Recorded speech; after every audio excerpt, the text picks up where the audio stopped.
नमस्ते, this side Bharti भावना कौशिक और आज का हमारा टॉपिक है ग्रीन हाइड्रोजन। ग्रीन हाइड्रोजन जो हाल ही में आपने न्यूज़ में सुना होगा और इसे we are knowing as a one of the cleanest energy source. क्यों? क्योंकि ये carbon dioxide as a by product release नहीं कर रहा है। तो इंडिया क्या कहना चाह रहा है कि इंडिया अपना एक ग्लोबली लेवल पे एक पोजीशन अपनी डेवलप कर रहा है, अपने आप को स्ट्रेंथन कर रहा है। कैसे? वो कह रहा है कि पूरे वर्ल्ड वाइड वो 10% इसकी मार्केट को कैप्चर कर लेगा और by 2030 approximately 10 million ton annually produce करेगा। यानी आने वाले जो हमारे व्हीकल्स हैं, ऑटोमोबाइल सेक्टर में ये एक बहुत ही ड्रास्टिकली चेंज ला के देने वाला है। और ये मैं नहीं, डाउन टू अर्थ की रिपोर्ट है। तो अब हम समझते हैं कि ये ग्रीन हाइड्रोजन होता क्या है। देखिए, ग्रीन हाइड्रोजन, हमें हाइड्रोजन चाहिए तो यानी वो जिस अलग अलग फॉर्म में, चाहे वो सॉलिड के फॉर्म में मिले या लिक्विड के फॉर्म में मिले या वो गैसेस स्टेट में मिले, हमें उसे स्प्लिट करके हमें बाय प्रोडक्ट हमें हाइड्रोजन चाहिए। तो ग्रीन हाइड्रोजन को हमने ग्रीन हाइड्रोजन क्यों बोला, जब ये समझते हैं तो इस पर्टिकुलर हम फ्यूल को इस फ्यूल को हम बनाने के लिए क्या करने वाले हैं। देखिए, इसमें हमें स्प्लिट करना है वाटर।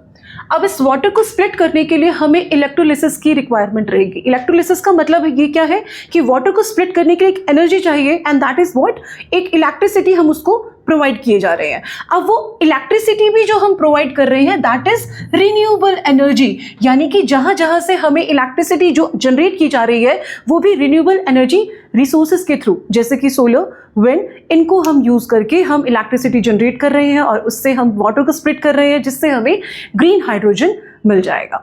तो अब हमें समझना है कि एक बार हम थोड़ा सा डिटेल में देख लेते हैं इलेक्ट्रिसिटी, रिन्यूएबल इलेक्ट्रिसिटी को, कि ऐसी पावर जो प्रोड्यूस की जा रही है from the natural resources and that can be continuously replace such as the sunlight, wind and water. यानी इन पर्टिकुलर मोड के थ्रू हम जो भी इलेक्ट्रिसिटी जनरेट करेंगे उससे हम वाटर को स्प्लिट कर रहे हैं और उसी से हमारा बनेगा ग्रीन हाइड्रोजन। चलिए, अब इसके अलावा अब हमें समझने की, जैसा मैंने आपको बताया अलग अलग मोड के अंदर हमें हाइड्रोजन मिल रहा है तो हमें हाइड्रोजन बाय प्रोडक्ट चाहिए। तो थोड़ा सा एक बार हम देख लेते हैं कि हमारे हाइड्रोजन के कुछ कलर कोड भी हैं। तो सबसे पहले आ गया आपका टर्कोइज। तो टर्कोइज को समझते हैं।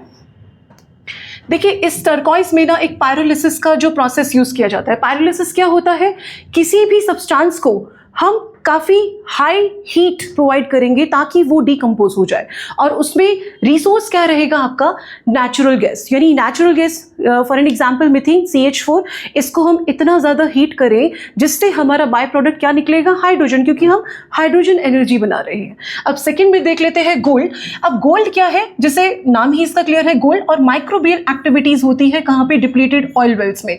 जो भी हमारे क्रूड ऑयल, जहाँ जहाँ से हम क्रूड ऑयल निकालते हैं और जो ऑलरेडी है, जो ऑलरेडी डिप्लीट हो चुकी है, तो उनकी वॉल्स में हम क्या करेंगे, हम दोबारा से एक्सक्वेट करेंगे और वहां पे हम माइक्रोबियल एक्टिविटीज यानी कि माइक्रोब्स को हम इंजेक्ट करेंगे, जिससे हमें बाय प्रोडक्ट क्या मिलेगा आपका, अगेन हाइड्रोजन मिल जाएगा। फिर ग्रीन, जो हमारा ग्रीन हाइड्रोजन है, इसको हम थोड़ा डिटेल में बाद में समझते हैं। Let's come to the white hydrogen. White hydrogen में हम ड्रिलिंग करेंगे, फ्रैकिंग, यानी कि जो भी हमारे अर्थ हमारा जो क्रस्ट है, अर्थ क्रस्ट में से हम रॉक मटेरियल को निकाल के लेकर आते हैं। फिर हम उसमें क्या करेंगे, सरपेंटाइजेशन। इस सरपेंटाइजेशन का मतलब क्या होता है, इसका जो बाय प्रोडक्ट रहेगा, इसमें हमें अनॉर्मस लेवल पे हाइड्रोजन प्राप्त होता है, जिससे यानी कि जो भी रॉक्स को हम इस तरीके से ऐसा एक हमारा जियोकेमिकल प्रोसेस किया जाएगा जिसके थ्रू हमें हाइड्रोजन बाय प्रोडक्ट प्राप्त हो। अब सेकेंड आ गया येलो।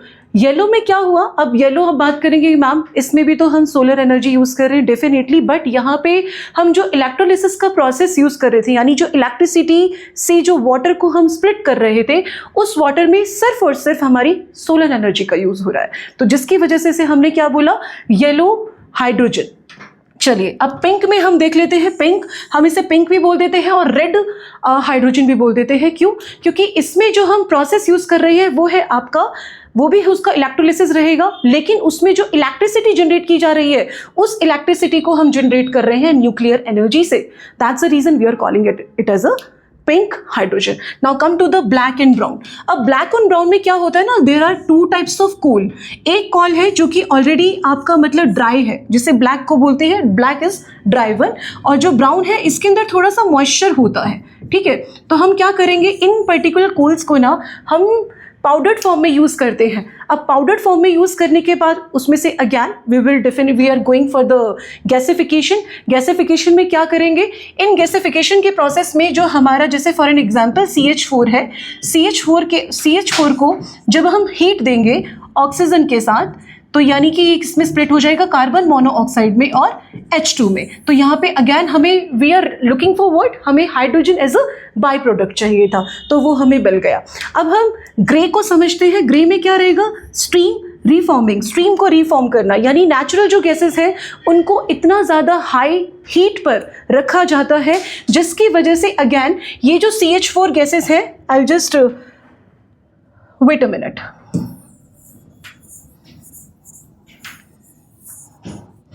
सी, तो गैसिफिकेशन के अंदर नेचुरल गैस में हम क्या करते हैं, natural gas is called as, जैसे हमने मीथेन ले लिया। अब मीथेन को हम क्या कर रहे हैं, स्टीम रिफॉर्मिंग कर रहे हैं। स्टीम रिफॉर्मिंग से ना हमारा जो प्रोडक्ट तैयार होता है उसे हम सिन गैसेस कहते हैं, जैसे CO, अगैन CO2 और H2, ये हमारा बाय प्रोडक्ट तैयार होता है जब नेचुरल गैसेस को हम स्ट्रीम रिफॉर्मिंग करेंगे। लेकिन ये और ब्लू हाइड्रोजन का ऑलमोस्ट प्रोसेस सेम है, लेकिन इसमें एक माइन्यूट डिफरेंस है that we have to understand what, कि इसमें जो कार्बन डाइऑक्साइड निकलता है उसको हम रिलीज कर देते हैं, लेकिन ब्लू वाले में हम कार्बन को कैप्चर कर लेते हैं। यानी there is a thin line difference in the blue and the grey one. And what is that, कि इसमें जो सिन गैसेस का हमें बाय प्रोडक्ट टाइप जो मिला उसमें हमने कार्बन को रिलीज कर दिया ग्रे हाइड्रोजन में, वेयर एज ब्लू के अंदर हमने क्या किया, इसे कैप्चर कर लिया। ओके, तो these are the one that we are knowing as a hydrogen के जो हमारे कलर कोड है।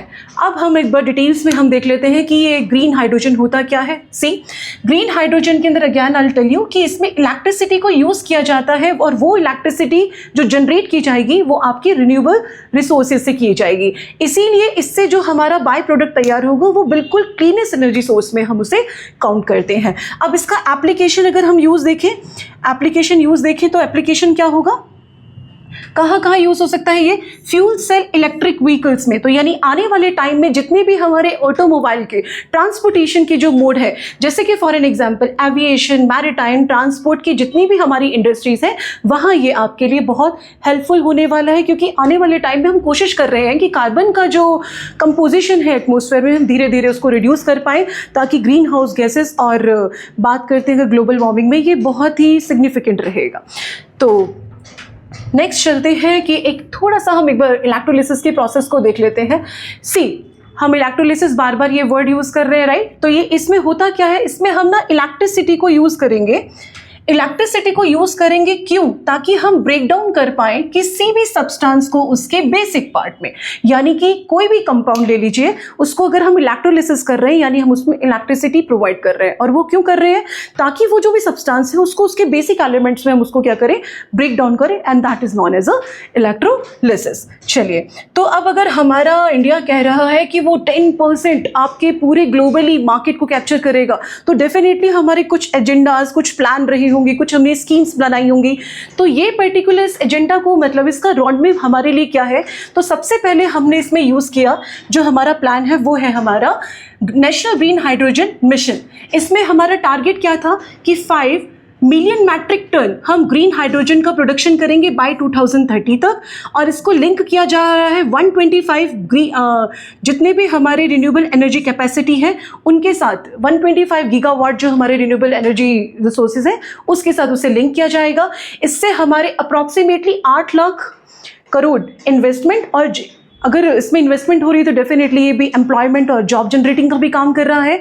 देन इससे एक्सपेक्ट किया जा रहा है कि 1 लाख करोड़ फॉसिल फ्यूल को हम जो एनुअली इंपोर्ट कर रहे थे उसको हम रिड्यूस कर देंगे, क्योंकि हम कर क्या रहे हैं, हम हाइड्रोजन को एज अ फ्यूल यूज़ करने वाले हैं। तो अगर हम वो बनाएंगे तो डेफिनेटली जो हमारे फॉसिल फ्यूल की जो रिक्वायरमेंट है वो धीरे धीरे कम हो जाएगी। अब देखते हैं इसके इम्पैक्ट। ओके, अगर इसमें एक और चीज़ अवॉइड किया जा रहा है कि 50 MMT CO2 emission every year. तो डेफिनेटली अगर हम फॉसिल फ्यूल को यूज़ कम कर रहे हैं तो कार्बन डाइऑक्साइड इन जितने भी हमारे फ्यूल से जो रिलीज हो रही थी वो धीरे धीरे कम हो जाएगी। Now we will think about the impact. इसका इम्पैक्ट क्या रहेगा, it makes India as a global hub for the green hydrogen and position it capture to the 10% of global.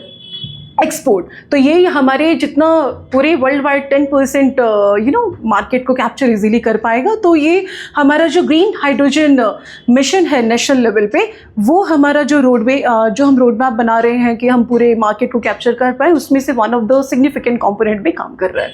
अब हम बात करते हैं ग्रीन हाइड्रोजन सर्टिफिकेशन स्कीम। इसके अंदर हम देख लेते हैं, ये इंश्योर करेगा hydrogen labelled as a green is a truly produce with less than 2 kg CO2 पर kg H2। क्योंकि मैंने अभी आपको बहुत सारे कलर कोड समझाए थे, उसमें हमने क्या देखा था, कहीं पर कार्बन मोनोऑक्साइड, कहीं पर carbon dioxide as a by product निकल रहा था।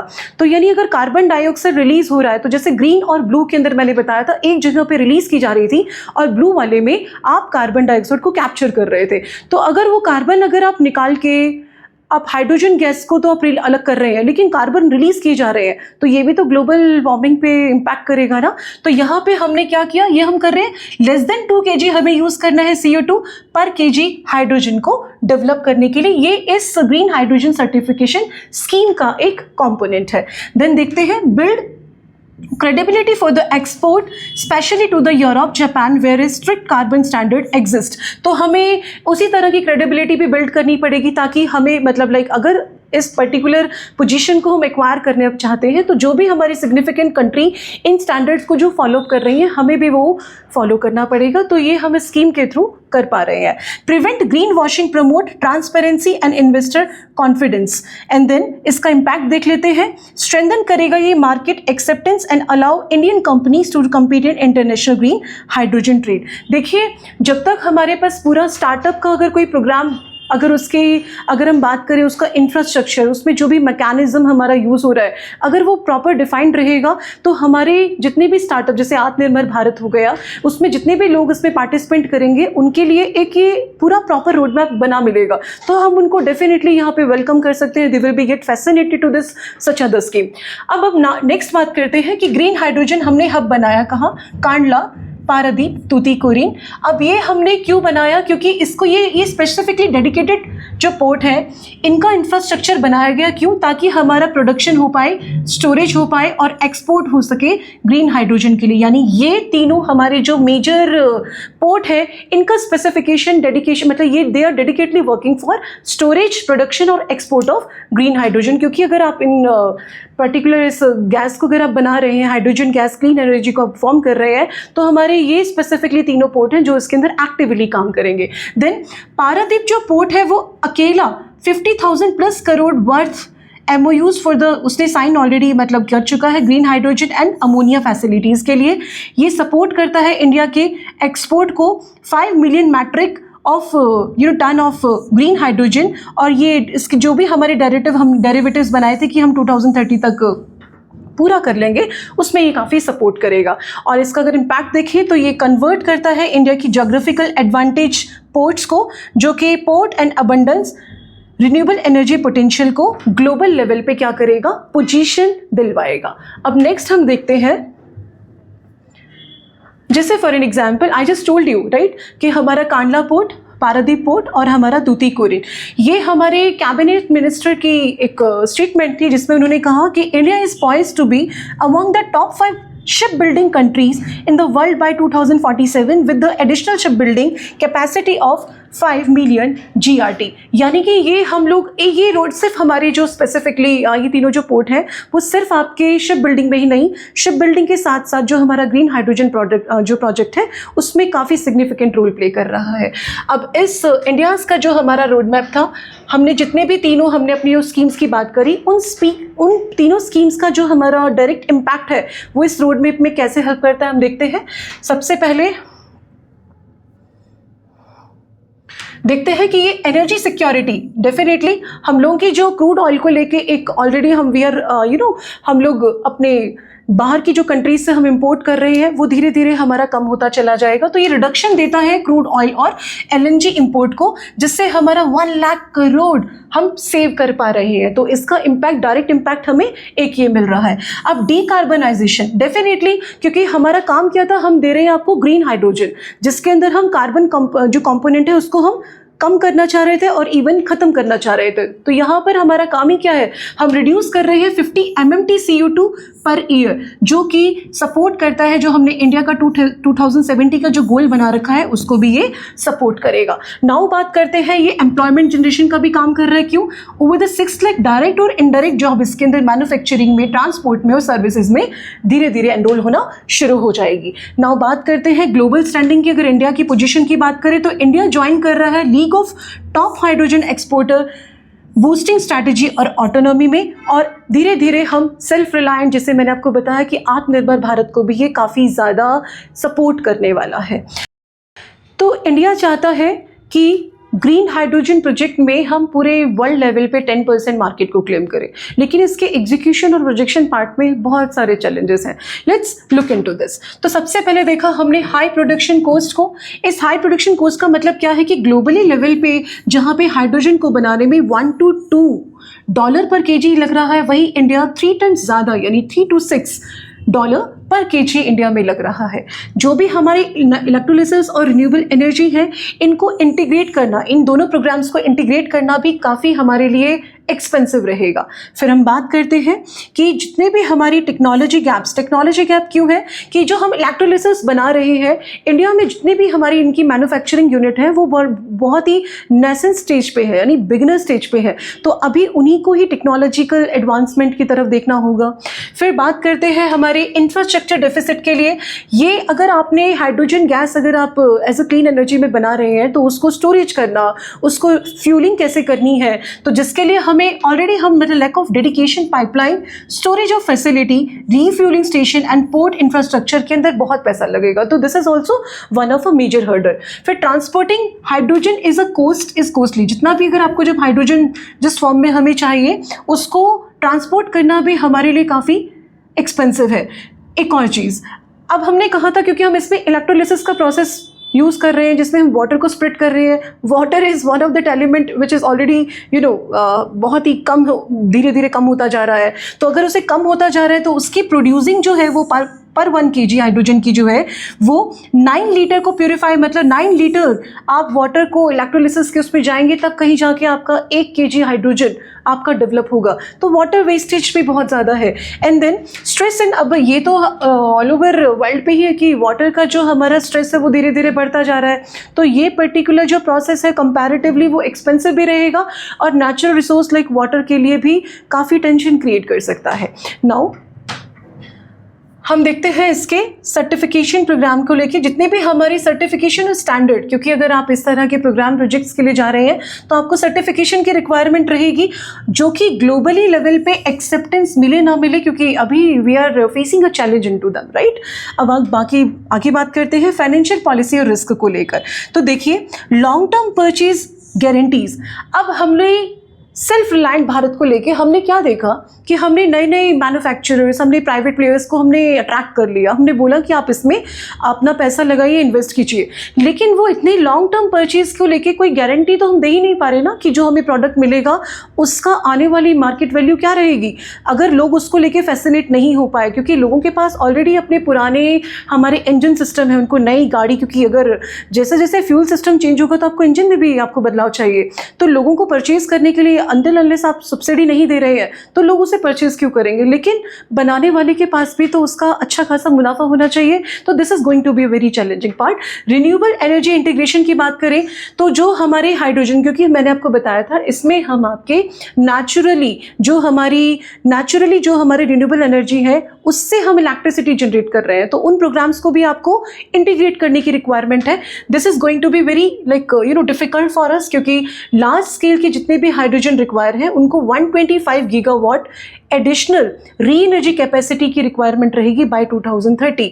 फिर साथ साथ में अगर आप हाइड्रो पावर प्रोजेक्ट बनाते हैं, आप सोलर पावर पैनल्स लगाते हैं, उसके लिए land acquisition, intermittency of solar wind and grid integration अभी भी प्रॉब्लम है, क्योंकि आपको लैंड भी तो प्रोवाइड करनी पड़ेगी। That is also very challenging thing. फिर ग्लोबल लेवल पे कंपटीशन, क्योंकि अगर इतने बड़ी बड़ी कंट्रीज ऑलरेडी एक अच्छा खासा उसमें मार्केट प्लेयर कर रही है, तो या तो आपका प्रोडक्ट बहुत ज़बरदस्त होना चाहिए या फिर उस प्रोडक्ट को लेके हम already competition, because very big countries already playing vital role in to this market. चलिए, अब ये तो हो गई प्रॉब्लम की बात। अब हम बात करते हैं कि अब इसको हम सॉल्व भी तो हमें करना होगा, तो सॉल्यूशन पार्ट पे देख लेते हैं। तो सबसे पहले हमें रिक्वायरमेंट रहेगी कि कार्बन टैक्स और मार्केट मैकेनिज्म को लेकर, क्योंकि बहुत इंपॉर्टेंट है कि हम जो भी कोस्ट हमारा रिन्यूएबल और फॉसिल फ्यूल के बीच में है, तो हम उसमें उसकी कार्बन प्राइसिंग को हम कम कर पाए। जिससे क्या होगा, अगर आपने फॉसिल फ्यूल का प्राइस और रिन्यूएबल रिसोर्स से रिलेटेड प्राइस जो है उसमें अगर आपने ज़्यादा गैप नहीं किया तो लोग ज़्यादा अट्रैक्ट नहीं होंगे इस तरह के नए फ्यूल को परचेज करने में। बात करते हैं सेक्टरल ऑब्लिगेशन को लेकर। सेक्टरल ऑब्लिगेशन का मतलब क्या हो गया कि जितने भी हमारे green hydrogen use mandate of high emission sector, यानी कि हमारी जो बड़ी बड़ी कंपनीज है, जैसे स्टील मैन्युफैक्चर कर रही हैं, जो आपके फर्टिलाइजर्स बना रही हैं, जिनका कार्बन कंबशन एक दिन का काफ़ी ज़्यादा रहता है, तो उनको हमें ये गवर्नमेंट को ना ऑब्लिगेशन लगाना पड़ेगा कि वो इस तरह के ग्रीन हाइड्रोजन मतलब क्लीन एनर्जी रिसोर्स को वो यूज़ कर पाए। फिर देखते हैं इंफ्रास्ट्रक्चर एक्सपेंशन, धीरे धीरे डेफिनेटली, क्योंकि अगर जो भी चैलेंजेस थे उनको सॉल्व तभी किया जाएगा जब आप इंफ्रास्ट्रक्चर में पैसा लगाएंगे। तो ये क्या हो गया, जितने भी लार्ज स्केल इलेक्ट्रोलिसिस कैपेसिटी थे उनका हमें सिस्टम बनाना पड़ेगा, ट्रांसपोर्ट पाइपलाइन प्रोवाइड करनी पड़ेगी, और एक्सपोर्ट कॉरिडोर, जैसे कि अभी हमने बताया था, हमारे जो 3 हमने पारादीप, तूतीकोरिन और हमारा जो तीसरा गुजरात के अंदर हमने पोर्ट डेवलप किया है, इस तरह की जो पोर्ट है उनकी फैसिलिटी इस तरह से प्रोवाइड करनी पड़ेगी ताकि वो वर्ल्ड वाइड लेवल पे भी उनको इजीली एक्सपोर्ट कर पाए, जैसे कि आपका यूरोप, जापान और आपका साउथ कोरिया ऑलरेडी प्ले कर रहा है। फिर देखते हैं फिस्कल रीअलाइनमेंट, यानी कि फिस्कल रीअलाइनमेंट का मतलब क्या हो गया कि हमें इसमें ना ग्रीन हाइड्रोजन को लेके लोगों को सब्सिडी प्रोवाइड करनी पड़ेगी ताकि लोग इससे ज़्यादा परचेज कर पाए, जिसमें उनको टैक्स इंसेंटिव और विएबिलिटी गैप सपोर्ट मिलना चाहिए। क्योंकि अगर आप इस तरह के हाइड्रोजन क्लीन एनर्जी को अगर आप यूज़ कर रहे हैं, आप उनको टैक्स में रिबेट करके दे रहे हैं, तो they will definitely get happy to use this, right. And then बात करते हैं कलेक्टिव प्रोक्योरमेंट को लेकर, प्लेटफॉर्म को लेकर, use of demand aggregation with the secured payment system. See, product तो बना दिया गया है लेकिन प्रॉपर अगर पेमेंट सिस्टम अच्छा नहीं है तो वो सारी रिस्क बनाता है, क्योंकि प्राइवेट प्लेयर्स उसमें जल्दी से फिर इन्वॉल्व नहीं होंगे। तो जैसे जैसे ये बहुत ही क्लियरली अगर पेमेंट अच्छे से कर पा रहे हैं, हमारा प्रोडक्ट अच्छे से डेवलप हो रहा है, प्रोडक्ट को लेके मार्केट अच्छे से डेवलप कर पा रहे हैं, तभी जाकर ये हमारा जो ग्लोबली लेवल पे हम जो 10% कैप्चर करना चाह रहे हैं मार्केट, उस तक हम पहुँच पाएंगे। तो this is what we have learn today कि आज हमने ग्रीन हाइड्रोजन का जो पूरा का पूरा टॉपिक था, उसके चैलेंजेस, उसके एग्जीक्यूशन पार्ट और वो कैसे डेवलप करा जाता है, आज हमने ये सीखा। तो let's discuss about the prelims related questions हम देख लेते हैं। तो यहाँ पे देखिए, ये आपके कुछ क्वेश्चन है जिसमें हमने दिया, ये स्टेटमेंट ए है, 1 लगा लीजिए, 2, 3। अब इस स्टेटमेंट में ग्रीन हाइड्रोजन से रिलेवेंट है, देखिए, it aims to capture 10% of global green hydrogen market by 2030। So अगर आज अपने पूरा प्रॉपर लेक्चर देखा है तो यू नो दिस कि the statement is correct. Then green hydrogen produce using electrolysis powered by the renewable energy. Definitely only renewable energy को ही हम यूज़ कर रहे हैं इलेक्ट्रोलिसिस के फंक्शन को करने के लिए। अब हम बात करते हैं एक और, India has a set target exporting 10 million ton of green hydrogen annually by 2030। तो ये तीनों स्टेटमेंट आपकी क्या हो गई, ये आपकी ठीक होगी। The answer will be C. अब हम बात करते हैं the national green hydrogen mission को जो लॉन्च किया गया था 2023 में, इसका एम क्या था? एम था enable India to become global hub for the green hydrogen production and export. Absolutely right. Reduce करना है dependence on fossil fuel import. Definitely अगर ये हमारा डेवलप होता जाएगा तो धीरे धीरे जो डिपेंडेंसी है वो कम होगी, ये स्टेटमेंट भी ठीक है। देन प्रमोट करेगा इंडिजीनियस इलेक्ट्रोलिसिस मैन्युफैक्चरिंग, क्योंकि हम आत्मनिर्भर भारत को हम प्रमोट कर रहे हैं, तो जितने भी हमारे लोकल इन्वेस्टर्स हैं हम उनको प्रमोट करेंगे कि इस तरह की क्लीनेस एनर्जी को मतलब कि उसको प्रोड्यूस कर पाए, तो इस तरह के इलेक्ट्रोलिसिस को हम मैन्युफैक्चर कर पाए, तो ये स्टेटमेंट भी ठीक है। तो आंसर विल बी 1, 2 और 3। The answer will be D. Next हम देख लेते हैं, there are some question for the mains जो कि आपको लिखने हैं। India is projected to capture 10% of global green hydrogen market and export 10 million ton annually by 2030. Examine करना है आपको, examine the opportunities to the examine करना है आपको कि opportunity this present for the India's economy and energy security को लेकर। इसमें examine word that you have to see exactly आप इस आंसर को कैसे फॉर्म करेंगे। यहाँ डिस्कस करना है the challenges and you have to write it in a 250 word for the 250 word for the 15 marks. Okay, and then India faces achieving its target, जो भी हमारे चैलेंजेस है जो हमने अभी भी डिस्कस किए, exporting 10 million ton of green hydrogen annually by 2030, suggest the measures to overcome and them. तो आपको चैलेंजेस भी बताने हैं और आपको उसके मेजर्स भी बताने हैं। ये आपको 150 वर्ड के अंदर 10 मार्क्स के अंदर लिखना है।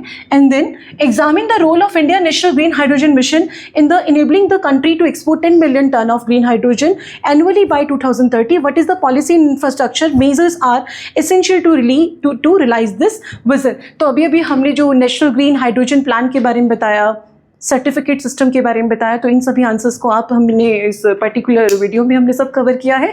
तो I think that you would be able to write this answer. So इधर you can write it your own और even you can post on our Telegram channel. So आज के लिए इतना ही। थैंक यू सो मच और अब आगे हम मिलते रहेंगे। जय हिंद।